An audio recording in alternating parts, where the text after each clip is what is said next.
हम सब लोग एक ना एक समय पे डिग्री ले चुके हैं। जब डिग्री लेना होता है तो उसको कन्वोकेशन होता है। कन्वोकेशन को हिंदी या संस्कृत में क्या कहते हैं? दीक्षांत समारोह, शिक्षांत समारोह नहीं कहते। और हम सब ने वो श्लोक भी सुना है, शायद उसके अर्थ पे कभी ध्यान नहीं दिया। गुरु और शिष्य के लिए क्या श्लोक बोला जाता है? गुरु शिष्य से कहता है, ओम पूर्णमिदं पूर्णमदः पूर्णात् पूर्णमुदच्यते पूर्णस्य पूर्णमादाय पूर्णमेवावशिष्यते।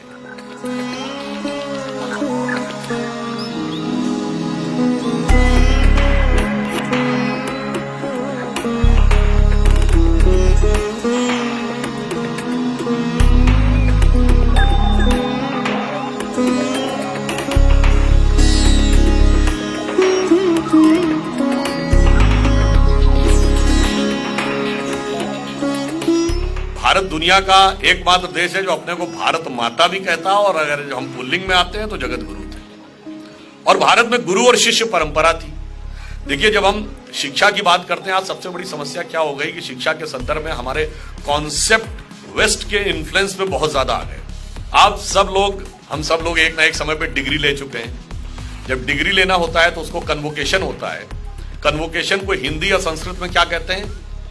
दीक्षांत समारोह, शिक्षांत समारोह नहीं कहते। दीक्षा हमारे यहां इंपॉर्टेंट है। हमारे यहां यह कहा जाता किस गुरु से दीक्षा ली, शिक्षा ली नहीं। शिक्षा लेने के लिए तो गुरु की आवश्यकता ही नहीं। किताबें अवेलेबल है मार्केट में, आजकल इंटरनेट पे ज्ञान अवेलेबल है। जैसे मैं इंजीनियरिंग का विद्यार्थी रहा, मुझे थोड़ी रुचि हो गई इतिहास के बारे में, इतिहास की किताबें पढ़ लीजिए।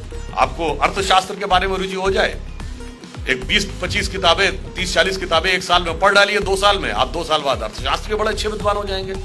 गुरु शब्द की व्याख्या आप में से ज्यादातर लोगों को पता होगी, निश्चित रूप से सभी को पता है। गु शब्द का अर्थ होता है अंधकार, रू का अर्थ होता है उसको निवारण करना, जो संस्कृत में है गु शब्दस्तु अंधकार स्यात्, रू शब्दस्तन निवर्तिका, अंधकार निवर्तित्वात् गुरु नित्य विधीयते।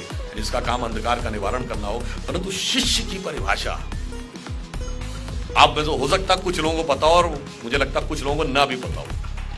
हमारे बच्चे बहुत अंग्रेजी पढ़ने लगे हैं, विदेशी भाषाएं पढ़ने लगे हैं, तो वो जो मूल फंडामेंटल कॉन्सेप्ट से अलग होने लगे हैं। एक्चुअली में हिंदी या संस्कृत में एक शब्द होता है शेष, रेजिडुअल। कितना शेष बचा? शिष्य इज द एडजेक्टिव ऑफ शेष।